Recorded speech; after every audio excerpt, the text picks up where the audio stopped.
Dicho esto, si quieres añadir algo más. Nada más, Rotten. Pues muchísimas gracias a todos que habéis llegado hasta aquí. Bonjour, bonne nuit, bonne tarde. ¿Cómo se dice gracias en francés? Merci a todos los patrons, a todos los membris, a todos los new subs, a los old subs. Eso es en inglés, pero es mi francés. Merci, syncope. De nada, Rotten. Merci a tout temps. Y nos, Ay, mira, Rotten. y nos vemos en la siguiente. Venga, burro. Dicho esto, muy recomendable siempre el cine del New French Extremity. Tenéis muchísimas películas desde el año 2000 hasta el 2021. Hay muchísimas de todos los ámbitos, de todos los directores posibles, y que de verdad es un género que espero que siempre vaya hacia adelante. Además, el amigo Vince Cassel también lo encontraréis en la película L'Oigné, El Odio, una de las mejores películas que hemos subido a este canal. De temática social, si no la habéis visto, la verdad que es recomendadísima.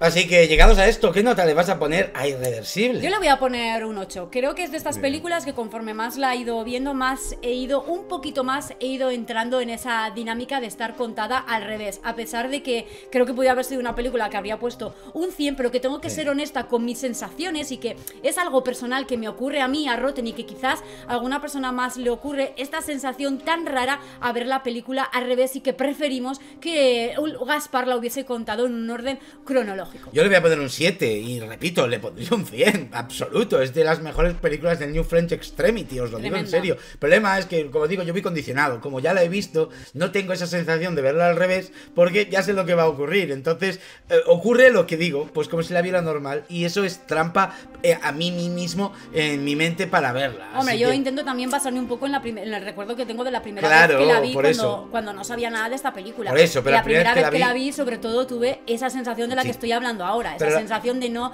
congeniar de todo con la película, precisamente por estar contada así. Pues por eso le pongo un 7, porque la primera vez que la vi le puse un 5, porque me gustó la actuación, me gustó todo, pero me cabreó tanto verla al revés que le puse un 5. Entonces, ahora, viéndola más veces y todo, le puedo subir al 7, pero porque ya voy condicionado, que ya sé lo que va a ocurrir. Es imposible que yo borre de mi mente saber lo que va a ocurrir en Irreversible. Pero bueno, es una gran película, es una película que sí teníamos miedo a hablar de ella por lo que os decimos, porque no sabemos cómo iba a tomarse mucha gente el hecho de que echáramos pestes a precisamente como está contada, aunque creo que durante todo este vídeo lo hemos podido justificar lo mejor posible que hemos podido hacer en este vídeo.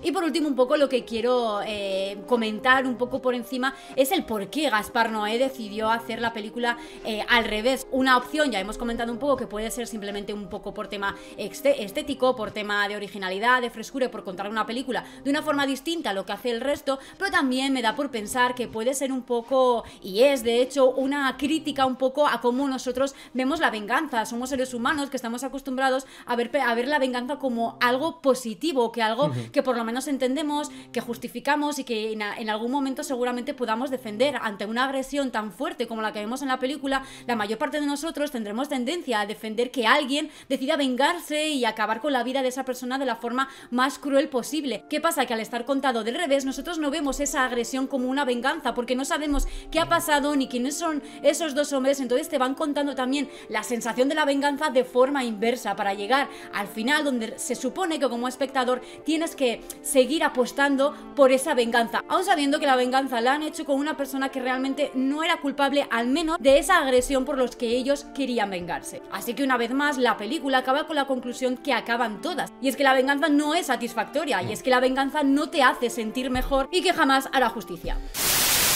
Hablando de las escenas censuradas, estuvimos investigando a ver si podíamos encontrar viendo la escena del puente, la escena del extintor, varias escenas donde sale Vince Cassel desnudo, donde sale Mónica Bellucci desnudo. ¿Qué habían censurado de esta película? ¿Dónde están esos 9 minutos? La verdad es que lo único que pudimos descubrir es que esa escena que os hemos comentado, Odisea en el espacio, con ella vestida y tocándose la barriga, es la única que no existe. La escena del puente es tal cual, la escena del rectum es tal cual, las escenas donde sale Vince Cassel o Mónica Bellucci desnudos integralmente están. No hemos podido descubrir dónde están los cortes de esos 9 minutos viéndola reversible, viéndola normal la película. Así que entendemos que simplemente lo que han hecho es recortar pequeños minutos o pequeñas conversaciones que quizás contadas normal no tenían sentido. Y por supuesto lo que sí que quitaron de forma inteligente es esa escena donde se muestra el póster de Odisea en el espacio, porque obviamente en ese momento donde tiene lugar esa escena, si está cortada de forma cronológica, no tiene sentido, porque en ese punto de la película todavía como espectadores no sabríamos que Mónica Bellucci está embarazada. ¿Qué quiero decir? A ver, yo sé que mucha gente... En conclusión.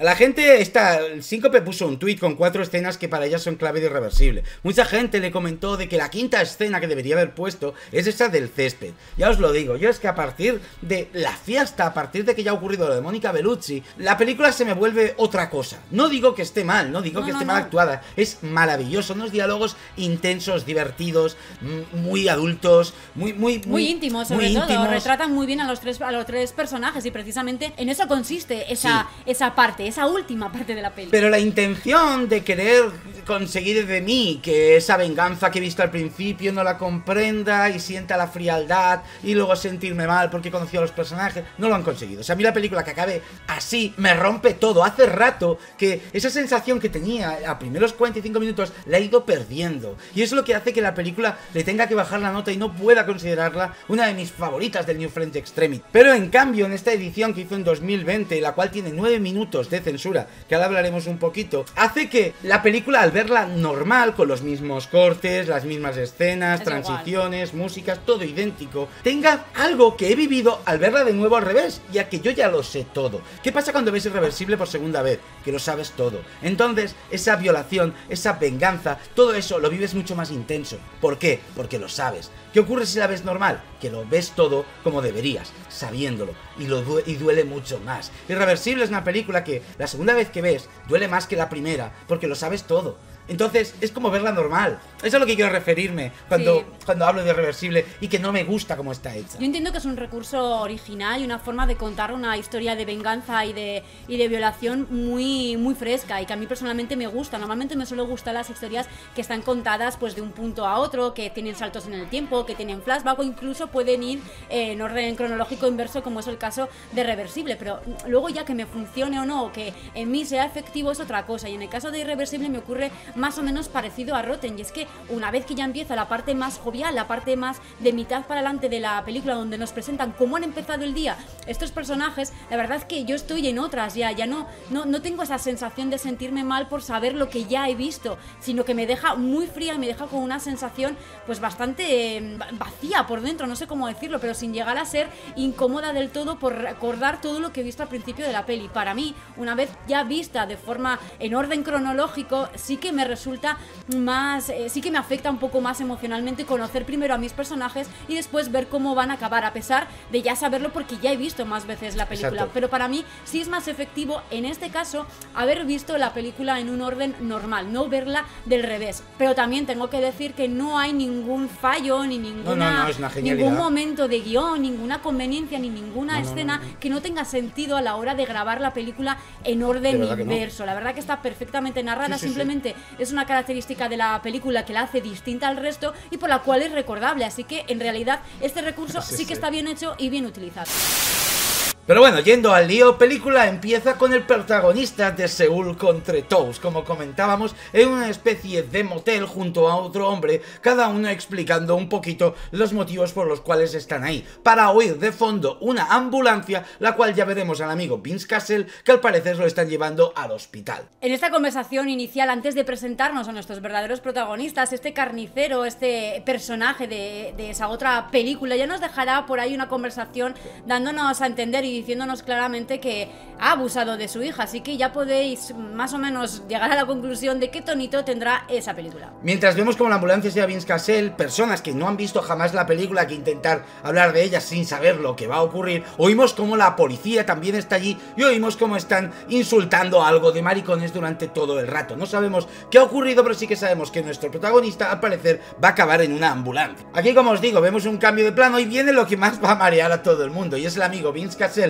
y Albert Dupontel paseando por un club el cual conocemos como Recto. Y aquí empezará una de las escenas más recordadas de toda la película, y no solamente por eso que comentaba al principio, de los movimientos caóticos de la cámara y de la forma en la que está rodada esta escena, así como la fotografía, que es constantemente con una especie de luz de neón roja, jugando muy bien con luces y sombras y con dejar entrever todos los actos sexuales, fetichismos y perversiones que tienen lugar en cada uno de estos cuartos oscuros de este local de alterne llamado Rectum. Esta secuencia básicamente será una visita guiada por este local, donde nuestros dos protagonistas, tanto Pierre como Marcus, están buscando a alguien, están buscando fervientemente y ansiosamente a alguien que a quien denominan la Tenia, y que van preguntando uno a uno a cada uno de los clientes o jefes del local, hasta que por fin parece que dan con él y tiene una actitud bastante agresiva, sin saber muy bien nosotros como espectadores a qué se debe esa actitud y esa violencia verbal. El hecho de que estén buscando a alguien que se llama la Tenia, además de que al espectador le sonará raro, los propios personajes que aparecen también hacen la broma de que eso es un gusano intestinal. Además de que este club de perversiones gay está interesante, ya que igual que vemos como un montón de hombres están haciendo mamadas a otros o metiéndose el propio puño por el recto, hay alguna que otra conversación interesante, movimientos muy rápidos donde alguno dice que incluso que él no es homosexual, que simplemente está ahí por la perversión. Toda esta secuencia, os digo, marea mucho, es muy larga, con un montón de luces rojas que hace que el espectador empiece la película muy intenso. Y eso es lo interesante. Y sobre todo el sonido, la verdad que esos zumbidos, ese rollo hélices, no sé muy bien cómo denominar esos sonidos tan graves y tan guturales que ha elegido aquí Gaspar Noé para sobre todo toda esta secuencia, la verdad que son realmente molestos y que dan como bastante frenetismo y mucha actitud agresiva, por decirlo de alguna forma, que se transmite a través de la pantalla y que cala la pantalla. Está muy bien logrado toda la ambientación un poco de toda esta secuencia tan bruta. Sí que es cierto que vemos muy diferenciados a los dos protagonistas, vemos como uno es bastante más violento, como está más preguntando, como es el que parece que tiene esa ansiedad encima, mucho más que el otro que también está intentando encontrar a la Tenia. Una vez encuentren a dos personajes apoyados en una pared, los cuales parece que uno de ellos es la Tenia, nuestros protagonistas no se lo pensarán y cogerán a uno al azar, el cual creen que es la Tenia, y le pegarán una paliza, pero al parecer este señor sabe defenderse y le partirá el brazo a nuestro amigo Vince Cassel. De hecho, vamos, básicamente no le llegan a dar una paliza, no, un par de puñetazos, un par de empujones, y enseguida se defiende un poco y acaban volviéndose los papeles y tornándose los papeles, ¿no? Donde Vince Cassel está en una situación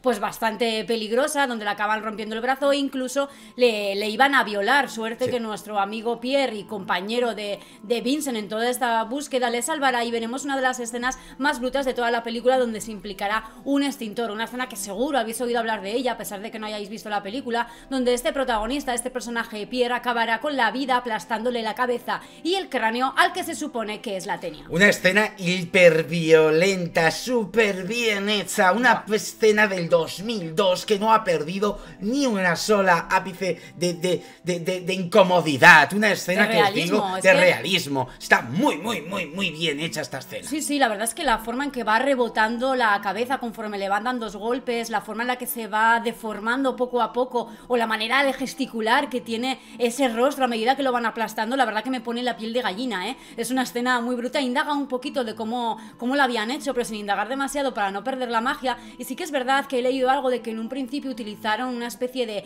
prótesis pues bastante realistas y bien hechas para formar esta escena, pero que no quedaba tan realista como se supone que querían dar efecto, así que lo que decidieron hacer es hacer una especie de cortes de secuencia o de cortes de escenas rápidas para que no se notaran esos efectos. Pensaba que ibas a decir, cogieron a un actor que decidió prestarse a que le partieran la cara. Y digo, joder, qué bien. Oye, el Gaspar, ¿con qué gente se codea, coño?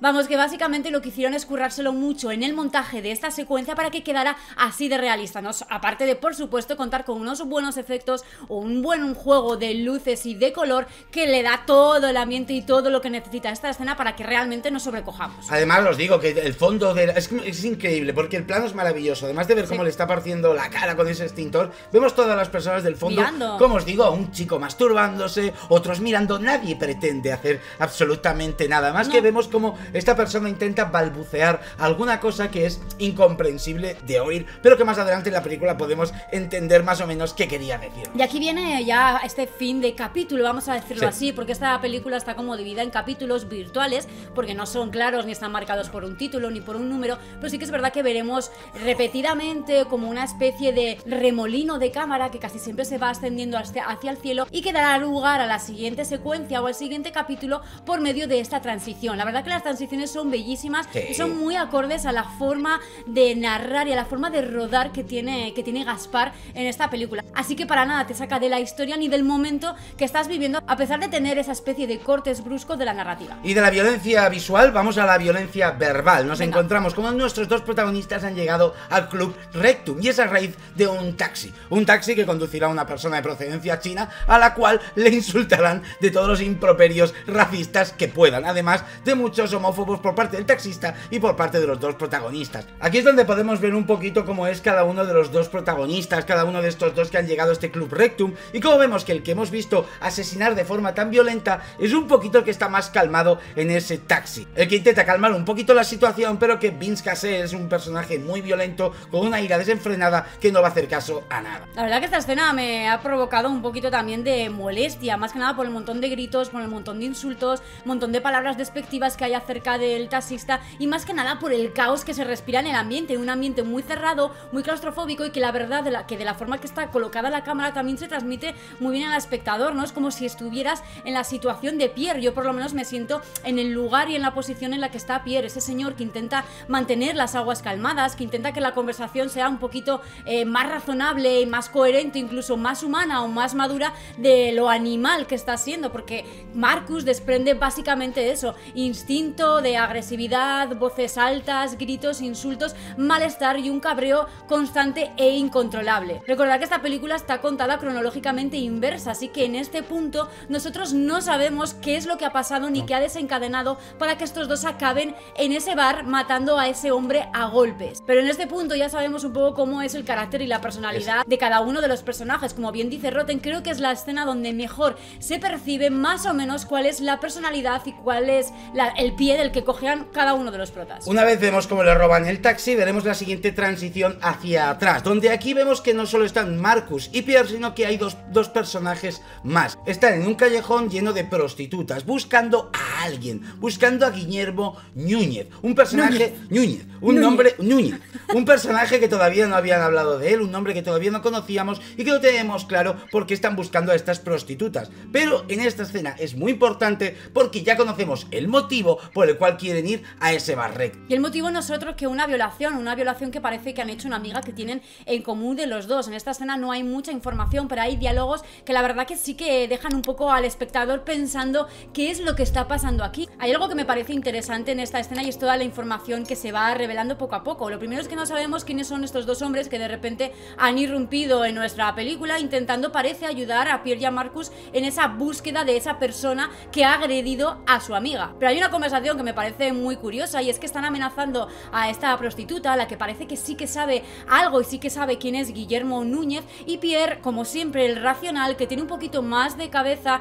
y que pone los pies sobre la tierra, le está diciendo a estos dos hombres que si le agreden a esta prostituta, que si le pegan o la hieren de alguna forma, no les pagará, dándonos a entender que han contratado o que han llegado a una especie de acuerdo con dinero de por medio con estos dos hombres desconocidos para que les ayuden en su misión. Ellos creen que Guillermo Núñez fue la persona que violó a Alex, pero resulta que Guillermo Núñez es un transexual, una prostituta transexual que la Tenia al parecer quería violar en el mismo lugar donde abusó de Alex, y fue testigo de cómo la Tenia al final acabó con esa chica. Por lo tanto, Guillermo Núñez no fue el violador de Alex, y aquí ya tienen la siguiente pista para poder ir al bar Rectum. Y aquí es cuando descubren que al parecer el hombre que abusó de Alex, un hombre homosexual que frecuenta ese bar. Así que, como bien he dicho antes, en esta secuencia se revela bastante información, pero información que no sabemos muy bien de dónde viene, porque cómo han llegado hasta el nombre de Guillermo Núñez, básicamente. Pues eso lo veremos en la escena siguiente. Vemos cómo roban el taxi y transición. En este momento nos encontramos a Pierre interrogado por la policía y nos enteramos de qué relación tiene cada uno de ellos. Pierre es el exnovio y amigo de Alex y el amigo Marcus es el novio actual de Alex. Pero parece que este interrogatorio no va a más y Marcus y Pierre conocen a dos hombres que se les acercan, que al parecer son matones que pueden encontrar a cualquier persona, ya que la policía en estos casos no suele conseguir nada. Suelen llevar a la persona a prisión y punto. Pero eso no es lo que nosotros buscamos. Nosotros buscamos una venganza real. Así que les propondrán ir a buscar a Guillermo Núñez, el cual han encontrado su cartera en ese túnel donde fue abusada Alex. Vamos, que esa documentación es una pista policial que sí que encontró la policía en el callejón de la agresión y que les ha dado, por lo tanto, la pista de Guillermo Núñez. Esos dos hombres que se presentan como matones o como dueños del barrio son los dos hombres que hemos conocido en la escena anterior, que están contratados o que han negociado con nuestros protagonistas para que les ayude a interrogar un poco a la gente de la calle, que es realmente la gente que ve, la gente que sabe y la gente que se mueve por esos mundillos tan turbios a los que sí realmente se les da más información. Así que en este punto ya nos cierran un poquito todos los orígenes de la información, de dónde han surgido los datos, y un poco ya se cierra la historia sin de momento dejar ningún cabo suelto. Siguiente corte, vemos como Marcus y Pierre salen de esa casa y ven que ha ocurrido algo. La policía, la ambulancia, la gente, está todo el mundo allí con mucho criterio porque al parecer ha pasado algo, hasta que ven que su amiga Alex está medio muerta en una camilla con la cara hecha un Cristo y que está a punto de morir y que algo ha ocurrido ahí. Y este es el momento donde nosotros nos enteramos y vemos un poco la escena de lo que ha podido pasar y nos hacemos a la idea de hasta qué punto de gravedad iría esa agresión, viendo la cara de Mónica Bellucci, cómo ha quedado totalmente desfigurada y que prácticamente no se mueve, está como medio muerta. La verdad que podemos esperar lo peor para la siguiente escena, y sobre todo pues ver la actitud de cómo estos dos personajes, tanto Pierre como Marcus, parece que están tranquilamente afuera en la calle, respirando un poco de aire fresco, y se encuentran con todo este panorama del que apenas saben cómo reaccionar. Nos encontramos ya en el minuto 44 de película y es cuando vemos a la amiga Mónica Bellucci salir de una casa con un vestido blanco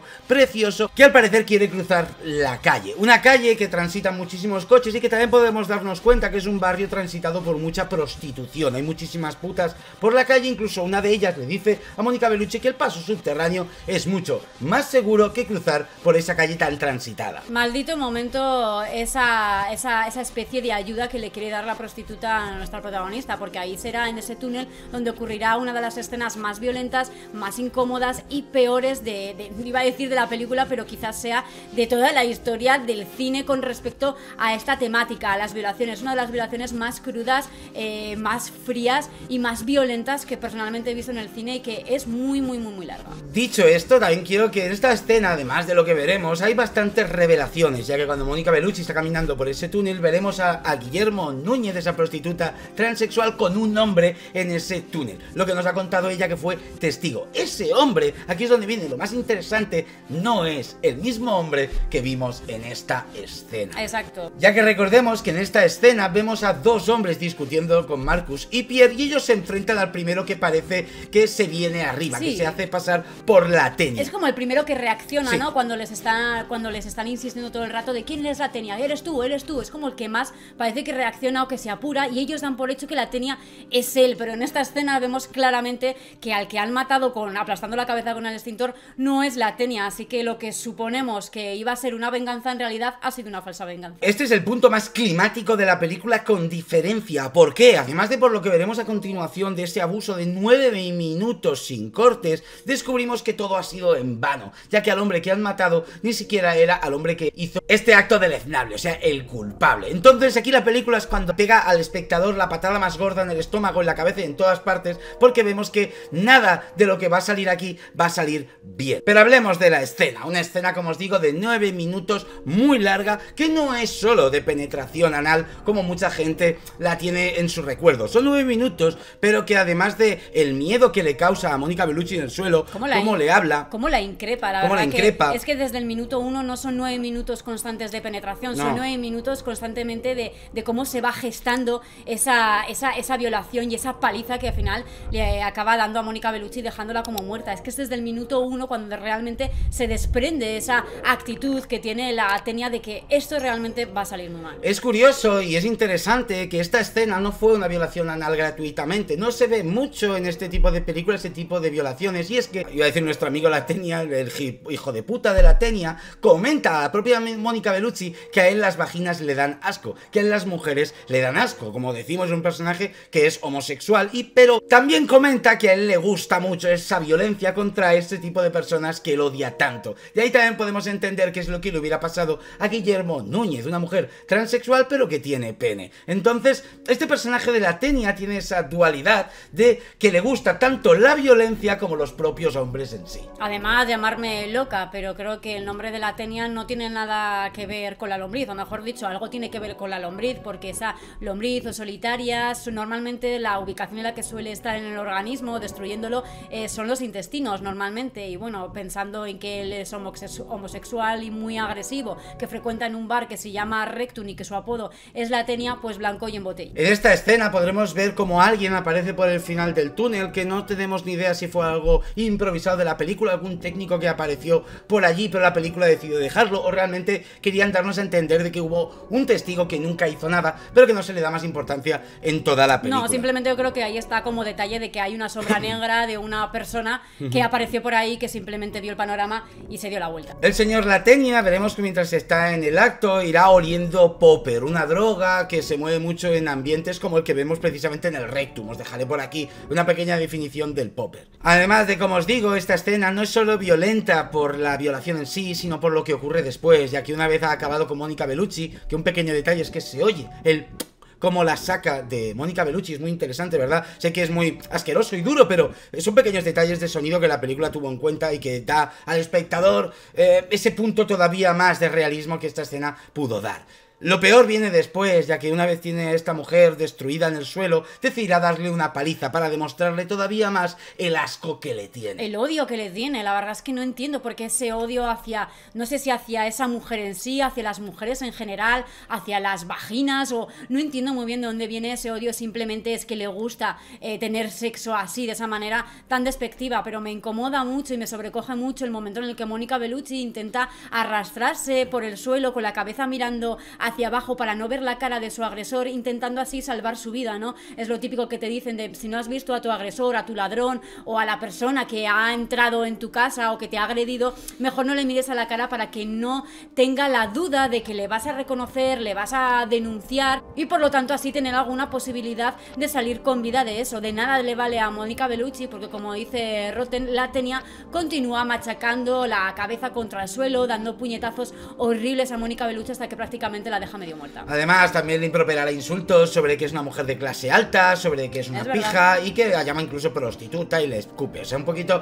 ya os digo que estas escenas, estos momentos ya creo que son insultos de persona violenta que ni siquiera piensa en lo que dice, suelta cualquier mierda que le viene a la boca. Entonces, podemos pensar que Latenia es una persona desquiciada en cualquier aspecto de la vida, que odia la vida, odia a las personas y odia cualquier cosa que no sea él mismo. Esta escena se acabará ahí, con Mónica Bellucci tirada en el suelo, con un escupitajo de Latenia, y nos iremos ya a la segunda parte de la película, que es donde aquí Síncope y yo, donde tenemos más que decir de por qué no nos impacta tanto Irreversible a partir de este momento. Exacto, hasta este punto no hay nada que objetar a la película. La película es tremenda, es frenética, es incómoda y creo que realmente consigue en nosotros lo que Gaspar pretendía conseguir con su película y con su narración. El problema es a partir de aquí, donde nos están contando cómo ha empezado el día para estos personajes, y es distinto el tono que toma la película aquí, porque ya no es tan frenético, ya no es tan agresivo todo es bastante más feliz, más calmado, más normal y más humano. Y quizás este cambio de sensaciones tan bruscos es lo que a nosotros no nos ha terminado de convencer a la hora de desenlazar un poco Irreversible. Básicamente la siguiente escena será esa fiesta que hemos conocido, veremos a Vince Cassel y a Albert Dupontel, cómo Vince Cassel intenta hacer que este chico ligue con alguna mujer, cómo él es un Casanova, cómo él le gusta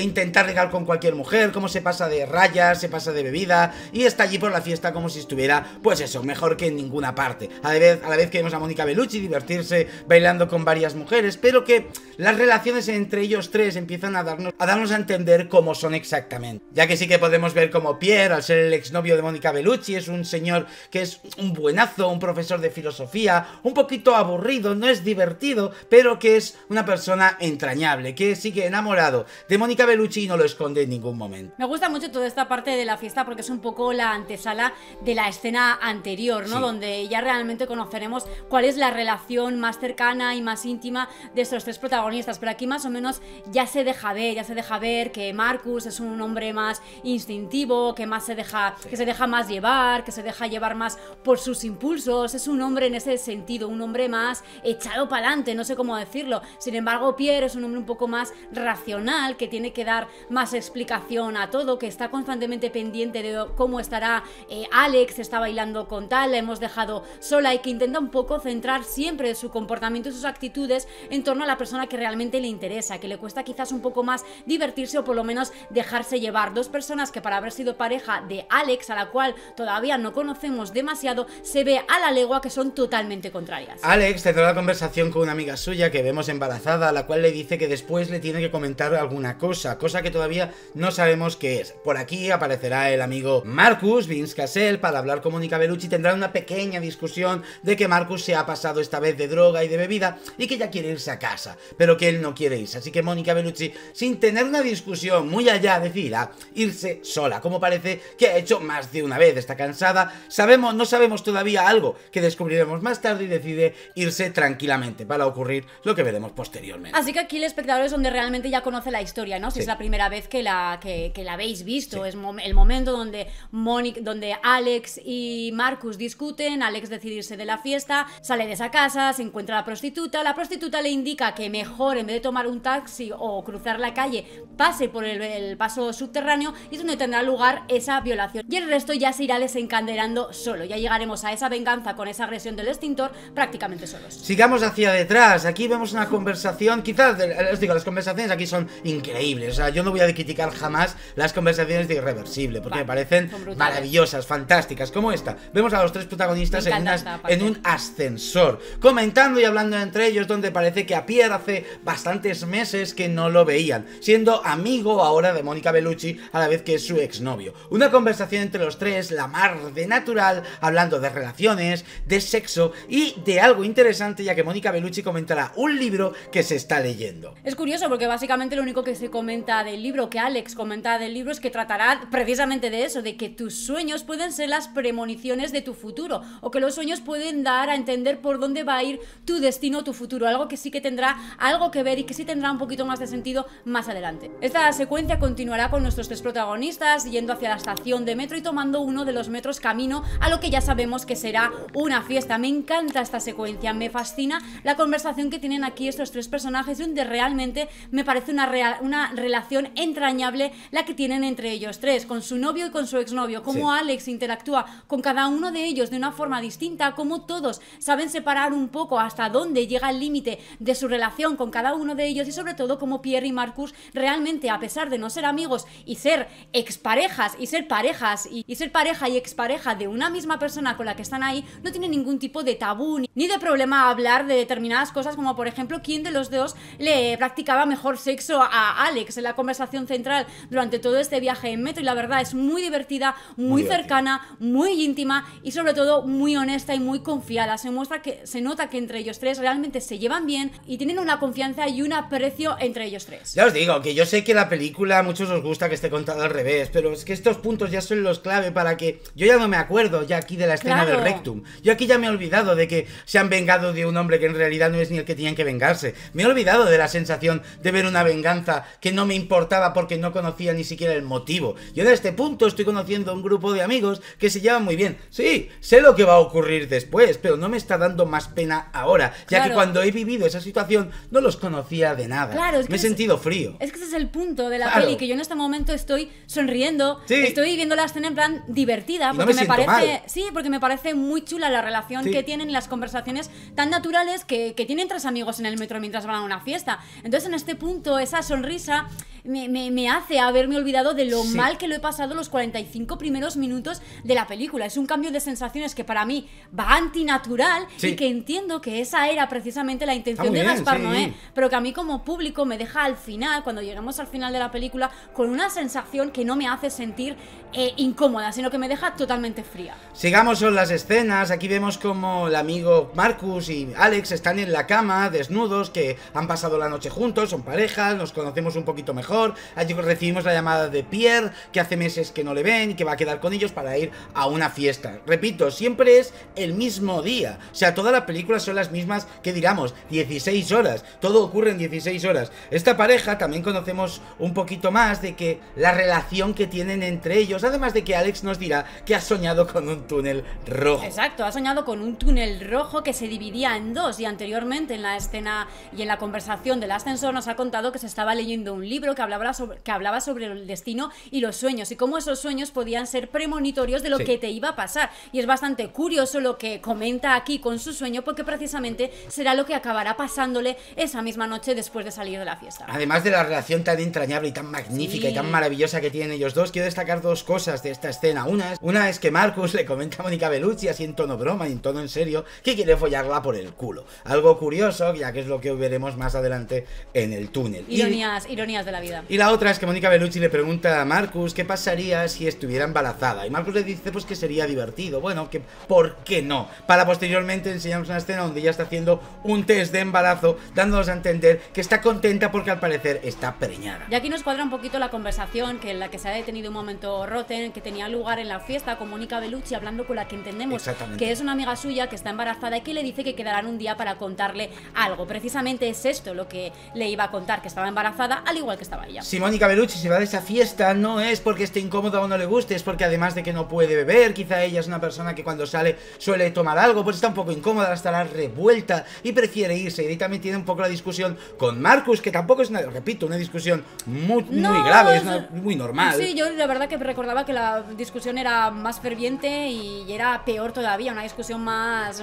notoria, pero la verdad que es una tontería, porque simplemente creo que Mónica Bellucci o Alex está molesta porque obviamente Marcus se ha pasado de la raya con respecto al alcohol, con respecto a las drogas, y que da un poquito de vergüenza ajena. Así que Mónica, pues muy digna ella, como una mujer un poquito más con clase, por decirlo así, pues decide marcharse y mejor no ver el espectáculo tan dantesco que está dando su novio. Además que seguramente después de esa fiesta me querría comentarle a Marcus que van a ser padres, además de que quiere que él deje de beber tanto y de drogarse tanto, por eso todo encaja tan perfectamente. Aquí, después de toda esta escena de la cama, nos regalan una escena muy cortita donde vemos a Mónica Bellucci con el vestido que veremos posteriormente tocándose la barriga. Una escena que solo es eso, además de un póster de Odisea en el espacio con el bebé que vemos en primer plano. Os pondré la imagen por aquí. Eso es por si acaso no ha quedado claro que Mónica Bellucci está embarazada. Gaspar Noé deja aquí esta pequeña secuencia, este pequeño plano que poco a poco se va alejando para que realmente sí que entiendas cómo Alex, nuestra protagonista, ha empezado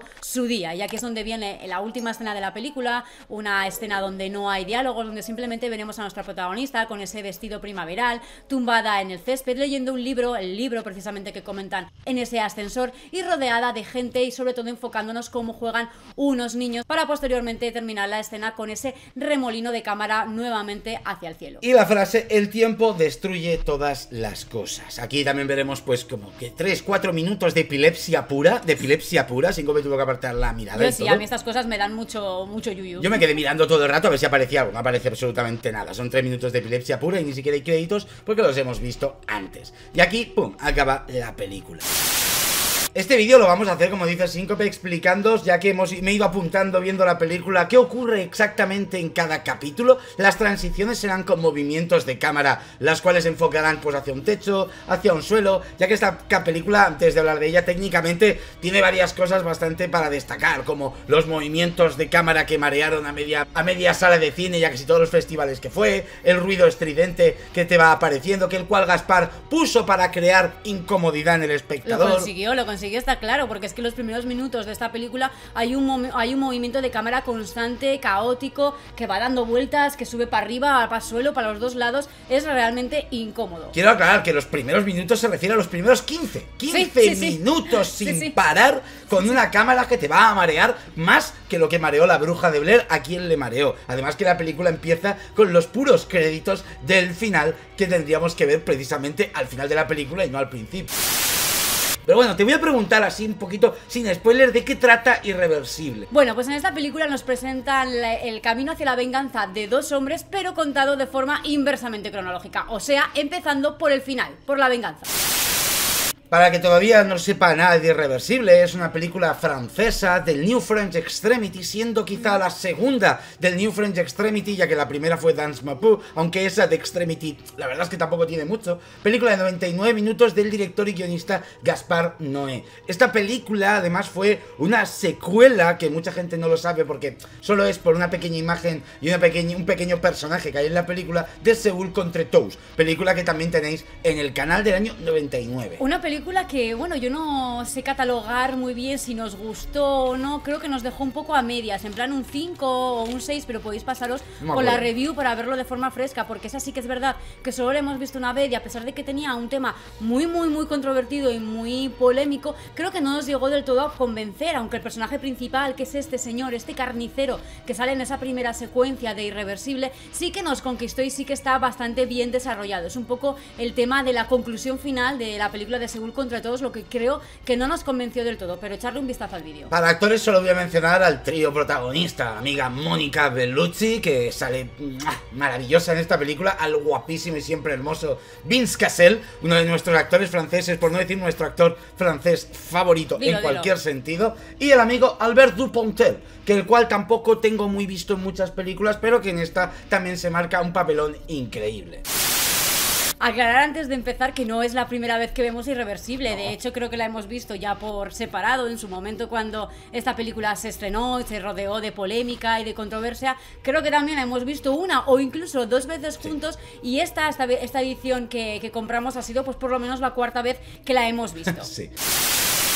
Muy buenas a todos, somos Ruti y Síncope. Muy buenas. Y una vez más lo habéis conseguido. Por fin hemos visto la película que llevamos 4 años desde que empezó el canal diciendo que no íbamos a subir jamás. Irreversible o reversible, porque la versión que tenemos esta vez en Blu-ray nos viene con las dos versiones, ya que el amigo Gaspar Noé en 2020 presentó en el Festival de Venecia la película, pero explicada normal. Algo que desde aquí ya os digo que agradecemos fervientemente. Explicado, vamos, en orden cronológico, porque ya sabéis que una característica de esta película, que es lo más, la genialidad o la fatalidad para algunos de Irreversible, es precisamente que está contada en orden inversamente cronológico, y eso es parte de su encanto, y precisamente vamos a dedicar un poco este vídeo a hablar un poco de las diferencias que podrían existir, si es que existen, viéndola de una forma ordenada. Decir antes de empezar el vídeo que tengo que saludar al amigo 666 Caín, al amigo Palomitas Everywhere y a Radio Esca, ya que hice una publicación